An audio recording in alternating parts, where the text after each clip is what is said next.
तो दोस्तों APL Apollo ने अपने क्वार्टर 2 के नंबर को डिस्क्लोज कर दिया है। तो चलिए देखते हैं क्या है क्वार्टर 2 के नंबर्स के अंदर। डाटा फिजिकल यहाँ पे क्रोस में है।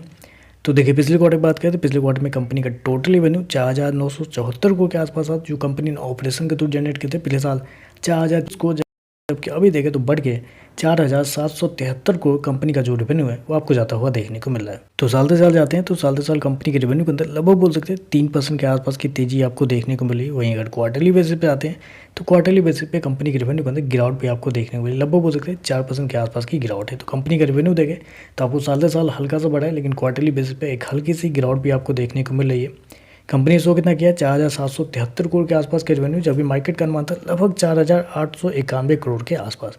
तो यहाँ पे देखें तो मार्केट का अनुमान से कंपनी का रेवेन्यू थोड़ा सा कम आपको देखने को मिल रहा है। चलिए कंपनी के खर्चे क्या है वो देखते हैं।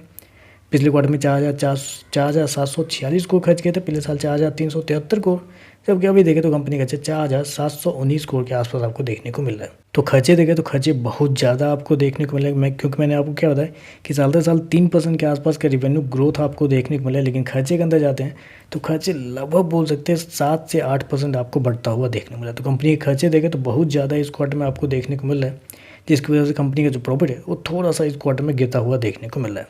पिछले क्वार्टर में 193 करोड़ के आसपास का प्रॉफिट था, पिछले साल 202 करोड़, अभी देखें तो गिर के मात्र 54 करोड़ के आसपास कंपनी का जो प्रॉफिट है वो देखने को मिल रहा है। साल दर साल चलते हैं तो साल दर साल कंपनी के प्रॉफिट के अंदर एक बड़ी गिरावट आपको देखने को मिली। लगभग बोल सकते हैं 72% के आसपास की गिरावट है कंपनी के प्रॉफिट के अंदर साल दर साल।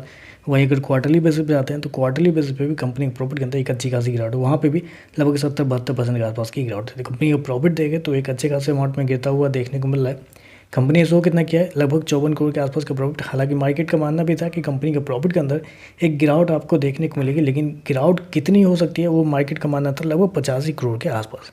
लेकिन यहाँ पे देखें तो मार्केट जितना सोच रहा था उससे भी ज़्यादा कंपनी का जो प्रॉफिट है वो आपको गिरता हुआ देखने को मिल रहा है। चलिए कंपनी का ईपीएस क्या है वो देखते हैं। तो देखिए पिछले क्वार्टर की बात करें तो पिछले क्वार्टर में 7 रुपये के आसपास का ईपीएस था, पिछले साल 7.32 रुपये, अभी देखें तो गिर के मात्र 2 रुपये के आसपास आपको जाता हुआ देखने को मिला। तो ओवरऑल अगर देखा जाए थोड़े से कमजोर नंबर आपको देखने को मिल रहे हैं, क्योंकि जितना मार्केट का अनुमान था कंपनी के रेवेन्यू को लेके उससे कम कंपनी का रेवेन्यू आपको देखने को मिला, और प्रॉफिट के अंदर एक बड़ी गिरावट है, और मार्केट का जो उम्मीद थी कंपनी के प्रॉफिट को लेकर उससे भी कमजोर कंपनी का प्रॉफिट आपको देखने को मिले। तो ओवरऑल देखें तो मार्केट एस्टिमेट से कमजोर नंबर है, थोड़े से कमजोर आपको देखने को मिल रहा है। तो चलिए बस आज के लिए बस इतना ही। वीडियो पसंद आए तो लाइक कीजिएगा, साथ में साथ चैनल को सब्सक्राइब जो कीजिएगा। धन्यवाद।